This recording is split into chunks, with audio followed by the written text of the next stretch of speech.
नमस्कार मित्रांनो, मी हर्षद कुंभार आज घेऊन आलोय नवीन व्हिडिओ। सर्वप्रथम तुमचं सगळ्यांचं माझ्या ब्लॉग मध्ये स्वागत आहे। आज आहे दिनांक 29 वार बुधवार आणि या आठवड्यातला हा माझा पहिला व्हिडिओ आणि अर्थातच मी घरी निघाले। तर आतापर्यंत 8 ब्लॉग्स टाकलेले आहेत मी। मला आशा आहे की तुम्ही व्हिडिओज बघताय, बघत राहा आणि मी शॉर्ट्स पण टाकत असतो जेणेकरून तिकडनं लोकांना कळेल की माझे व्हिडिओ ही चालू असतात या संबंधीचे। तर आज आपण चर्चा करणार आहे त्या एका महत्त्वाच्या विषयावर। तो विषय आहे वेळ। वेळ ही सर्वांसाठी महत्त्वाची असते। वेळ देणं, वेळ घेणं हे सर्व खूप महत्त्वाचं असतं आणि वेळ काढणं पण। तर त्याचा आजचा कोट जो मी सांगेन तो आहे की ज्याला वेळेचं महत्त्व कळलेलं असतं त्याच्यासाठी घड्याळातले काटे त्याच्या मर्जीने फिरतात। साधं आहे, सोपं आहे, एका वाक्यातलं आहे। मी थोडंसं याला एक्सप्लेन करतो। सर्वात आधी तर वेळेचं महत्त्व ज्याला कळलंय अर्थातच त्याला वेळेचं नियोजन येतं, पूर्वनियोजन येतं, वेळेचा सदुपयोग येतो, कोणत्या वेळेस काय करावं, कधी करावं आणि किती वेळ करावं हे ज्याला कळलं त्याला वेळ कळली। आणि तो जर हे काटेकोरपणे पाळत असेल तर घड्याळातले काटे त्याच्या मर्जीने फिरतात। म्हणजे येणारी कोणतीही वेळ असू दे तो पूर्व तयारी करत असल्यामुळे त्याला ती वेळ साधता येते आणि हवे ते कर्तव्य, हवे त्या गोष्टी हा तो त्या वेळेमध्ये पूर्ण करत असतो। ठीक आहे। तर याचं सांगण्याचा अर्थ हेच आहे, म्हणजे मी काय नवीन सांगतो असं नाहीये की सगळ्यांनाच माहितीये की वेळ पाळली पाहिजे, वेळ काटेकोरपणे पाळली पाहिजे, वेळेचे नियोजन पाहिजे, हे सगळ्यांना माहिती आहे। आपण आतापर्यंत बऱ्याच वेळा हे ऐकलं असेल खूप आधीपासून, त्यामुळे मी काय वेगळं सांगतो असं नाहीये। पण आपली मनुष्यवृत्ती अशी आहे ना की आपल्याला बऱ्याचशा गोष्टी माहित असतात। म्हणजे बाळकडू म्हणा किंवा इतर गोष्टींमधनं आपल्याला ह्या कळत असतात की कसं वागायचं असतं, कसं बोलायचं असतं, काय करायचं असतं।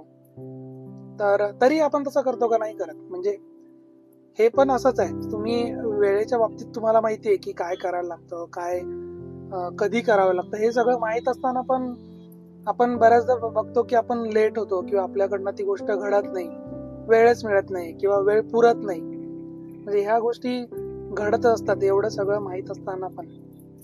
तर हे का घडतं? कारण आपण पूर्वनियोजन करत नाही। ठीक आहे। तर त्यासाठीच माझा आजचा विचार होता की आपण तरी पण का मागे पडतो किंवा मग का तरी पण आपण नियोजन करत नाही। त्यामागे बरीचशी कारणं असू शकतील नक्कीच।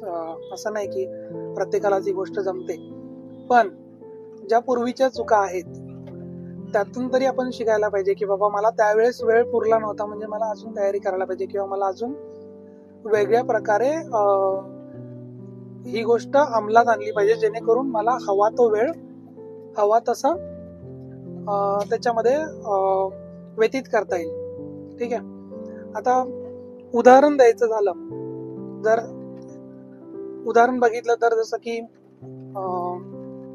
ऍपलचे कर्ता जे आहेत स्टीव्ह जॉब किंवा मग आपले मिसाईल मॅन जे आपण बोलतो ज्यांना डॉक्टर APJ अब्दुल कलाम, हे लोक यशस्वी का झाले? कारण त्यांचं पूर्व नियोजन होतं।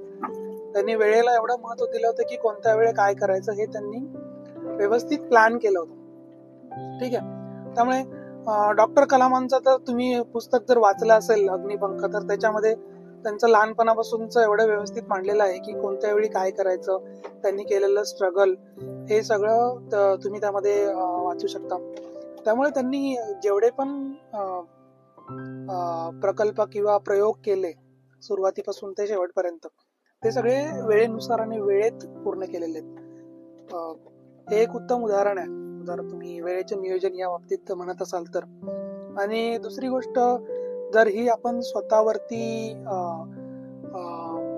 उदाहरण म्हणून घ्यायची असेल तर, आता ज्या लोकांनी म्हणजे आम्ही, जसं की मी माझ्या वेळेचं सांगतो की आपण सगळे आहेत 90sच्या एज मधले, तर त्यावेळेस 10वी-12वीला तुम्ही बऱ्याचदा बघितलं असेल की जेव्हा ही परीक्षेचे तारखा ठरवल्या जातात आणि त्यानंतर मग आपलं प्लॅनिंग सुरू होतं की बाबा ह्या विषयाला एवढा वेळ, त्या विषयाला एवढा वेळ, आपण एक टाइम टेबल बनवतो. हे प्रत्येकाने केलं असेल त्यांच्या त्यांच्या शाळेच्या एज मध्ये. मीही केलं होतं. विषयानुसार किती विषयाला, कोणत्या विषयाला किती वेळ द्यायचा, कधी रिव्हिजन करायचं, याचं एक टाइम टेबल आपण बनवायचो. तर बऱ्यापैकी सुरुवातीला त्या गोष्टी आपण पाळायचो. आपण प्रयत्न करायचो की आज हा धडा संपवायला पाहिजे, किंवा आज हे पुस्तक तर मी 2 दिवसात संपवूनच टाकेन. पण त्यावेळेस कधी तसं झालं होतं का? तुम्ही तुमची जुनी गोष्ट आठवून बघा. मला तर वाटत नाही की 100% कोणी असं पाळत असेल तो वेळापत्रक जो आपण बनवलेला असतो ते, कारण मी स्वतः पण कधी पाळलेला नाही. एक मजेशीर गोष्ट सांगतो. जेव्हा मी 12वीला होतो त्यावेळेस मी एक टाइम टेबल बनवलं होतं. जेव्हा वर्ष चालू झालं तर तेव्हाच की असं असं करायचं एवढ्या वेळेत, कारण आपल्याला पुस्तक आधीच मिळाले असतात, त्यामुळे कोणत्या सत्रामध्ये काय शिकवणार आहे हे त्यावेळेस आधीच ठरलेलं असायचं. मग त्या सत्रानुसार मी माझं टाइम टेबल बनवलं होतं की मी यावेळेस हे बनवेल, यावेळेस हा अभ्यास करेन, आणि भरपूर असं टार्गेट ठेवलं होतं की मी 80च्या वरती वगैरे काढेन, नाही का. त्यावेळेस एवढं ठरवून पण शेवटी काय झालं की 12वीमध्ये मला त्या अपेक्षेप्रमाणे मार्क मिळाले नाहीत. म्हणजे हेच आपण गृहीत धरूया की त्यावेळेसचं नियोजन चुकलं. त्यावेळेस जी मी वेळापत्रक काढली होती त्यावेळेसची, ती काय व्यवस्थित माझ्याकडनं फॉलो झाली नाही. मग हे असंच होतं. हे म्हणजे क्लासिक उदाहरण आपण बोलू शकतो की हे सर्वांच्या बाबतीत होतच. प्रत्येक जण टाइम टेबल बनवतो आणि तसं काहीच घडत नाही. असंच आहे. म्हणजे हा एक उदाहरण झाला. अजून पण तुमच्याकडे बरेचसे उदाहरण असतील, जसं की समजा आता उद्या परीक्षा आहे, तर बऱ्याच जणांना मी असं बघितलंय की ते आदल्या दिवशीच, आदल्या रात्रीच उद्याची बॅग भरून ठेवतात. काय लागणार आहे, काय नाही लागणार आहे, हे सगळं आधीच बॅगेत भरून तशी तयारी करतात. मग ह्याला पूर्व तयारी बोलतात. म्हणजे ह्याला वेळेचा सदुपयोग करतो असं आपण म्हणतो. म्हणजे ऐन वेळी, परीक्षेला जाण्याच्या वेळी आपल्याला मग शोधाशोध करावं लागत नाही. अरे पेन कुठे आहे, पेन्सिल कुठे आहे, किंवा कंपास कुठे आहे, माझं आयडेंटिटी कार्ड कुठे आहे, किंवा मग एंट्री हॉल जे तिकीट असतं ते कुठे आहे. मग हे वेळेला, आयत्या वेळेला तुम्ही शोधत बसाल तर मग ती एक वेळ खर्च करतो आपण त्याच्यामध्ये व्यर्थ, कारण त्याचं पूर्वनियोजन न केलेलं असल्यामुळे. तर हे झालं की उदाहरणाबाबत. पण आता तुम्ही जर बघाल की वेळेचं नियोजन कसं करायचं, मग आता हे पण काय मी नवीन सांगत नाही. प्रत्येक जण त्याच्या त्याच्या परीने त्यांच्या हातात असलेला वेळ तर नक्कीच सत्कारणी लावू शकतो, त्याचं नियोजन करू शकतो. त्यामुळे बऱ्याचशा गोष्टी, कॉमन गोष्टी ज्या मी तुम्हाला सांगतो, जसं की वेळेचं नियोजन करायच्या आधी एक टू डू लिस्ट म्हणतो आपण, किंवा मग एक क्रम जो असतो तो दिवसाच्या सुरुवातीला सकाळी जेव्हा तुमच्याकडे वेळ असेल तेव्हा तो एक क्रम मांडून ठेवत जा किंवा लिहून ठेवत जा. त्याचा एक क्रमवार कोणत्या कोणत्या गोष्टी कधी करायच्या त्या लिहून ठेवल्या की त्यानुसार त्या पाळायचा प्रयत्न करा. हा एक मुद्दा झाला. दुसरा झाला की विश्रांती कधी घ्यायची, हे पण खूप महत्वाचं आहे. कारण तुम्ही जेवढा वेळ स्वतःला कामामध्ये हे करता, बिझी ठेवता, त्याच्यानंतर विश्रांतीची पण गरज असते, है ना. तर विश्रांती घेण्यासाठी पण एक वेळ नियोजित करायला पाहिजे प्रत्येकाने, कारण त्याच्यानंतरच माणूस आपण रिफ्रेश होतो आणि पुढच्या कामासाठी लागतो. त्यामुळे वेळेचं नियोजन हे कोणत्याही परिश्रमातला एक महत्वाचा भाग असलाच पाहिजे, आणि त्याचा एक क्रम असला पाहिजे. कारण तुम्ही क्रमानुसार गेला तरच तुमच्या वेळेचं आलेख आहे तो व्यवस्थित बनला जाईल. नाही तर मग तुम्ही जर क्रम चुकवला तर मग त्या प्रत्येक गोष्टीला दिलेला वेळ आहे तो पण अदली बदली होतो. म्हणजे त्या गोष्टीला तुम्ही न्याय देऊ शकत नाही. समजा एखाद्या गोष्टीला तुम्ही ठरवलं की मी 1 तास आज हा धडा करेन, पण तुम्ही मध्येच ते सोडून जर दुसरा एखादा कठीण विषय घेऊन बसला आणि त्याला लागले 3-4 तास, म्हणजे तुमचा आधीचा जो ठरलेला 1 तास होता तो तर वाया गेला. तर हे असं होतं, त्यामुळे नियोजन करणं हे खूप महत्वाचं आहे. तर असंच आहे, माझा मुद्दा तुम्हाला लक्षात आला असेल, जे की मी म्हणतोय की ज्याला वेळेचं महत्व आहे, त्याला त्याच्यासाठी घड्याळातले काटे त्याच्या मर्जीनुसार फिरतात. हे माझं त्यामागचा उद्देश हाच आहे, हे कोट लिहिण्यामागचा. मी आशा करतो की आजचा कोट तुम्हाला आवडला असेल आणि तुम्ही तुमचे जुने दिवस आठवून सांगा की तुम्ही कधी वेळापत्रक बनवलं होतं आणि ते पाळण्यासाठी किती प्रयत्न केले होते. मला ऐकायला आवडेल.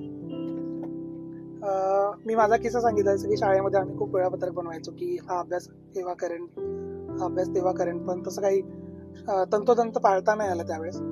पण नक्कीच तुम्ही पण असं काहीतरी प्रयत्न केले असतील त्यावेळेस आणि मला नक्कीच ऐकायला आवडेल की तुमचा असा काही टाइम टेबलचा विषय त्यावेळेस तुम्ही केला होता का.